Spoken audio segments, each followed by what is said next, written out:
Hi everyone. मेरा जो पिछला वीडियो मैंने बनाया था स्कॉर्पियो एन के ऊपर, उस पर मुझे फीडबैक मिला कि मैंने स्कॉर्पियो एन की बहुत तारीफ की। और इसलिए मैंने सोचा कि मैं एक वीडियो बनाऊं जिसमें मैं ये बातें अपनी ओपिनियन शेयर करूं कि टाटा सफारी स्कॉर्पियो एन के कंपैरिजन में किन चीज़ों में आगे है, ओके, और या किन चीज़ों में बेटर है। तो ये वीडियो उन पॉइंट्स को लेके मैं बात करूंगा ये वीडियो में। दोस्तों, इससे पहले कि मैं वीडियो की शुरुआत करूं, मैं बोलना चाहूंगा कि मेरे इस वीडियो को आप लाइक कर सकते हैं और मेरे चैनल को सब्सक्राइब कर सकते हैं ताकि ये वीडियो का रीच बढ़ जाए और ज्यादा लोग जान सके टाटा सफारी और स्कॉर्पियो एन के कंपैरिजन के बारे में। तो दोस्तों, एक बात मैं हाईलाइट करना चाहता हूं कि पिछले कुछ दिनों में अगर आप YouTube पे देखेंगे, ऑलमोस्ट सब लोग सिर्फ एक सर्टन ओपिनियन बना के बैठे हैं, और या फिर मैं बोलूंगा कि सिर्फ एक सर्टन चीज़ों को हाईलाइट किया जा रहा है। बहुत सारे जो प्रोफेशनल चैनल्स हैं यूट्यूब पे, वो लोग बहुत सारी चीज़ें बोल रहे हैं स्कॉर्पियो एन के बारे में। और ये सेम चीज़ हमने देखा था XUV 700 के टाइम पे भी। ऑलमोस्ट 1-2 महीने तक एक कैंपेन रन हुआ था कि मतलब उस गाड़ी में कोई कमी नाम की बात ही किसी ने नहीं की।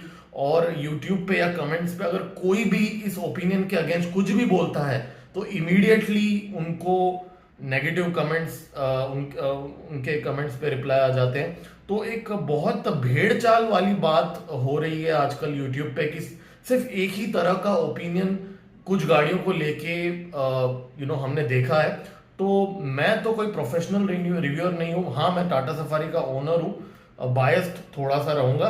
तो एनीवेज, अगर मैं इन चीजों के बारे में बात करूं कि टाटा सफारी स्कॉर्पियो के कंपैरिजन में किन चीजों में बेटर है, सबसे पहली बात थर्ड रो स्पेस मैंने बैठ के देखा है, और there is no comparison itself. Tata Safari में 5 फीट 10 इंच से ऊपर वाले लोग घंटों तक बैठ सकते हैं, लेकिन स्कॉर्पियो एन में नहीं बैठ सकते। ओके, उनके पैर दुखने लगेगी, और ये एक मेजर फ्लॉ है स्कॉर्पियो एन में।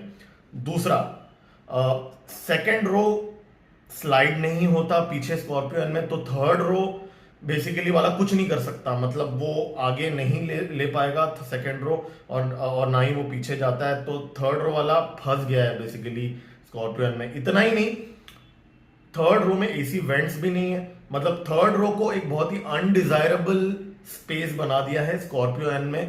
तो ये 3 चीजें मुझे अच्छी नहीं लगी। थर्ड रो का स्पेस, एसी वेंट का ना होना, और सेकेंड रो का स्लाइड ना होना, ये 3 चीजें मुझे सीटिंग के हिसाब से अच्छी नहीं लगी।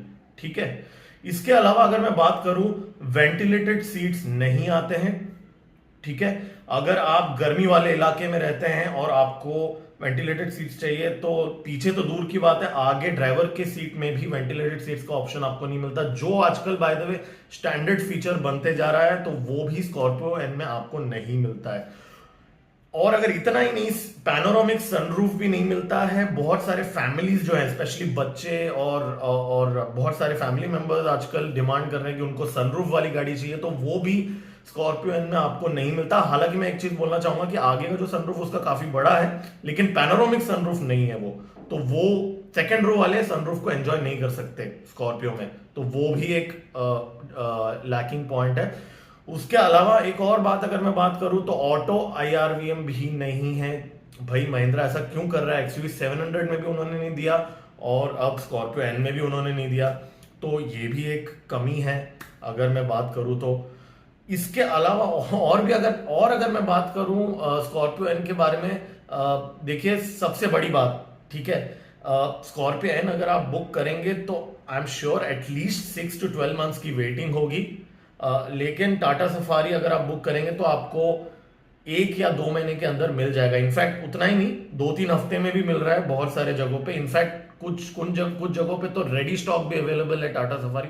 तो अगर आप एक गाड़ी खरीदना चाहते हैं तो आप वो गाड़ी खरीद सकते हैं अगर आप टाटा सफारी को चूज करेंगे तो इतना ही नहीं, और भी बहुत सारी चीजें हैं छोटी मोटी, मैं उसके बारे में बात नहीं करूंगा। जैसे for example electronic parking brake भी नहीं है स्कॉर्पियो एन में। जी हाँ, ऑटो होल्ड असिस्ट भी नहीं है स्कॉर्पियो एन में। तो ऐसे बहुत सारे छोटी मोटी चीजें हैं, एर्गोनॉमिक रिलेटेड चीजें हैं, जैसे कि जब जब मैं सेकंड रो में बैठा था, मेरे को बॉटल तक हाथ पहुंचाने के लिए थोड़ा सा एर्गोनॉमिकली थोड़ा सा प्रॉब्लम लग रहा था स्कॉर्पियन में। तो ये छोटी चीजों को तो मैं साइड में ही रख रहा हूं, लेकिन अगर मैं बड़ी चीजों की बात करूं तो ये सारी चीजें मिसिंग है। लेकिन एक चीज है जिसमें स्कॉर्पियो एन आगे है सफारी से और रहेगा, वो है 4 व्हील ड्राइव। अगर आपको 4 व्हील ड्राइव वाली गाड़ी लेनी है तो स्कॉर्पियो एन के अलावा आपके पास कोई और ऑप्शन नहीं है, सफारी आपके लिए ऑप्शन है ही नहीं। इतना ही नहीं, इवन नॉर्मल वेरिएंट में भी रेयर व्हील ड्राइव देता है स्कॉर्पियो एन, जो सफारी आपको नहीं देता। तो ये दो ही पॉइंट्स हैं जो हो सकता है मेजरली किसी का डिसीजन अफेक्ट करे, और बाकी सारी चीजों में टाटा सफारी मुझे स्कॉर्पियो एन के कंपैरिजन में बेटर गाड़ी लगती है। ड्राइविंग मैंने अभी तक किया नहीं है, उसके ऊपर मैं डेडिकेटेड वीडियो बनाऊंगा उसके ऊपर स्कॉर्पियो एन के बारे में। लेकिन जितना मैंने अभी तक देखा है, स्कॉर्पियो एन की जो राइड क्वालिटी है, थोड़ी सी सॉफ्ट सस्पेंशन है, सफारी का थोड़ा सा प्लस राइड है हाईवे पे, तो सफारी का राइड क्वालिटी हाईवे पे बेटर होगा, क्योंकि स्कॉर्पियो भाई बनाई गई है थोड़ी सी ऑफ रोडिंग के लिए। तो ये एक ऑफ रोडिंग का बायस तो रहने वाला है स्कॉर्पियो के लिए। तो दोस्तों ये था एक मेरा ओपिनियन इस टॉपिक पे कि टाटा सफारी स्कॉर्पियो एन में किन किन चीजों में बेटर है। ओके, तो ऐसा नहीं है कोई भी गाड़ी किसी गाड़ी से एकदम ही ज्यादा बेटर है, ऐसा बिल्कुल भी नहीं है। इनफैक्ट मैं तो ये मानता हूं कि XUV 700 भी एक बहुत ही अच्छी गाड़ी है, स्कॉर्पियो एन भी है और टाटा सफारी भी है, तीनों गाड़ियां अच्छी हैं। और मैं अगर आप कोई भी गाड़ी लेते हैं, मुझे नहीं लगता कोई बहुत बड़ा आपको नुकसान होने वाला है उसमें। लेकिन कुछ चीजें आपको अपनी प्रायोरिटीज डिसाइड करनी पड़ेंगी, उस हिसाब से आपको अपना ओपिनियन लेना पड़ेगा। एक डिफरेंस ऑफ ओपिनियन दोस्तों होना बहुत जरूरी है। सब लोग सिर्फ अगर अच्छी बातें ही करेंगे तो लोगों को रियलिटी कैसे पता चलेगा चीजों के बारे में।